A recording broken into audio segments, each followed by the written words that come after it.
guys, today I'm here with a bonus video because something very exciting has happened. There is a brand new Canadian brand at Sephora called Stellar, and they are targeted towards medium skin tones, and they have a foundation. So obviously I had to get this Oily Skin Diaries review up as soon as possible, so let's get started.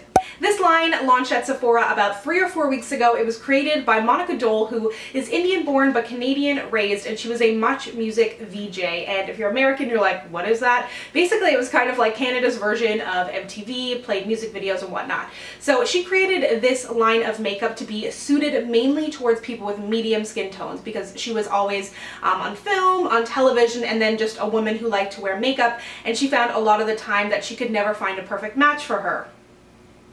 That's my life. The amount of times that I have tried to find a foundation in a range and I'm in between the tan and the deep, and I just have to buy both and mix them together, or the very few times I've dealt with makeup artists, they can never really seem to figure out what shade I am because I'm always this kind of in between. So this was such an appealing line to me. In the foundation range, there are 22 different shades and 17 of them are geared towards medium skin. That being said, there are some more fair and there are some more deep, and she has actually said that she's releasing 4 shades on either end of the foundation too. So I really appreciate that. Anyways, I will stop chatting. Let's go ahead and get into the foundation application. I have a blush and a lipstick from the line, and then I'm also going to be trying to pick up some more of the items, which I will mention in an upcoming Canadian beauty video, as this is a Canadian brand.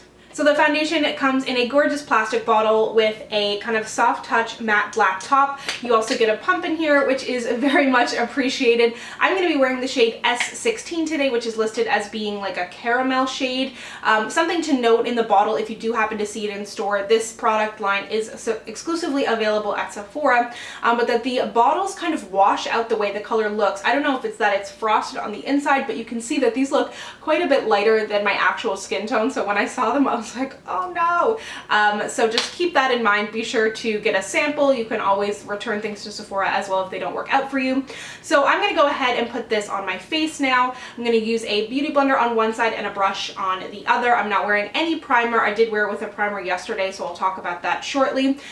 No setting spray either. So let's go ahead and get into the application. This foundation retails for $45 Canadian, $38 American. There are 22 shades as mentioned. It claims to have medium coverage, good for normal to combination skin. The finish is satin/radiant, and it says it's an oil-free, innovative, highly pigmented, medium coverage foundation that lets you build to full coverage where it's needed. It's formulated without parabens, sulfates, and phthalates. It's also vegan, cruelty-free, and free of fragrance. It provides an incredibly lightweight, natural-looking, all-day wear with a radiant finish. It is buildable and blendable, and the formula smooths on like a second skin, concealing discoloration and hyperpigmentation. The result is a transformation that appears professionally retouched. So now that I have the foundation on, I also just applied my brows and concealer and a little bit of mascara just to let it set a bit. I don't feel like it completely set matte, but it does not claim to do that either, but it did set down a little bit. I do feel like it's highlighting some texture on my skin. I feel like I've had more texture than normal lately. I don't really have huge issues with pores, but just in general, I don't feel like my face looks super smooth. It has a really lightweight feeling. I'm wearing it about medium coverage today. I built it up to something closer to full yesterday. I liked both the beauty blender and the brush application. It just depends on how much coverage you want to get out of your foundation, whichever tool you prefer. I think the color match is quite good for me as well. I'm about an NC42 at MAC. So now I'm going to go ahead and just put on the rest of my makeup, including the Stellar blush along with the lipstick, and then we will do some photo tests as well. The blush offers a translucent wash of pigment that brightens all complexions. The natural-looking, subtle glow glides on smoothly and offers long wear. It builds up easy to a strong, lustrous finish to enhance contour. It's also oil-free, vegan, fragrance-free, and cruelty-free. The Infinite lipstick is formulated with a powerful fusion of potent saturated pigments and a rich satin finish. These shades brighten every complexion and deliver each a customized lip look. Get full coverage in one swipe and all-day staying power without staining your lips. Choose from deep plums to red browns, orange, yellow, blue tones, pinks, and fuchsias. So now that I have the rest of my makeup on, we've just got to talk about this blush. It is gorgeous. Normally I don't love anything super iridescent in my blush, but this has no glitter in there, and it doesn't really look like a blush or a highlight. It's just like a gorgeous glowy flush on the cheeks, so I'm super impressed with that. And then the lipstick has a great creamy formula. I wore this yesterday, and about halfway through the day I reapplied. It didn't get dry or anything like that, so I do really love this formula. I'm wearing the blush in the shade Eclipse, and then the lipstick is in the shade Dark Matter. As for the photo test, I did test it out just on my phone with a flash before applying powder, and I did get quite a flashback. And then when I turned down my ring light and did a flash on my filming camera with the powder on, it definitely was toned down a little bit, so that's something to keep in mind. In just regular lighting, it looks really good in photos. For me, like, I wore this yesterday to work. No one was taking flash photos of me. Generally, no one is taking flash photos of me, so that's just something to keep in mind depending on how you want to wear this foundation and what you plan on doing in it. I will check back with you at the end of the day and show you how this all held up on my oily skin. It is currently 7:34.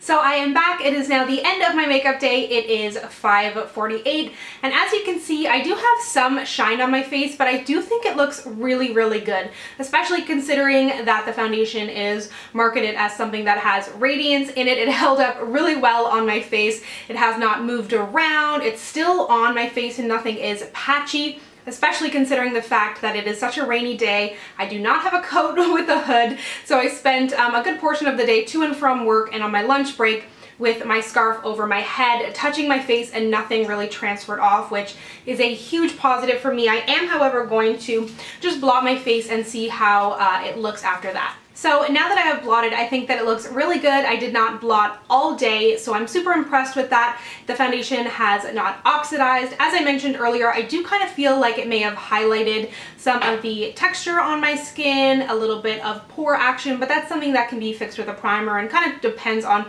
your skin type and what you're looking to get out of a foundation. But overall, I'm really impressed with this. I did wear this yesterday with a mattifying primer, and it acted a little bit better on my skin, so that's something to keep in mind as well if you have oily skin. If you do have normal to combination skin, I think you're really going to enjoy this, and that is who this is targeted towards. But I do think you're going to need to use a powder either way because it doesn't really dry down enough that I personally would feel comfortable to blend a bronzer or a blush over. As for the blush, I think it held up really nicely. I still have some glow to my skin, a little bit of flush. I did reapply the lipstick. It's a cream formula. I don't expect it to last all day. It's still really comfortable. I reapplied after lunch and it didn't feel dry, and it doesn't patch away on the lips either. It doesn't leave you looking like a complete mess. But since we have last spoken, I have acquired the powder. My friend Shell is here, who has a YouTube channel, so I will link to her down below, but she had the powder, so I thought that I would use this just to powder my face, and I'll talk about it a little bit more in my Canadian beauty video. This one is in the shade Haze, which has a little bit of a purple tint to it. There's also a translucent and a golden one, and then another one that I can't really remember, but I will link to it all down below.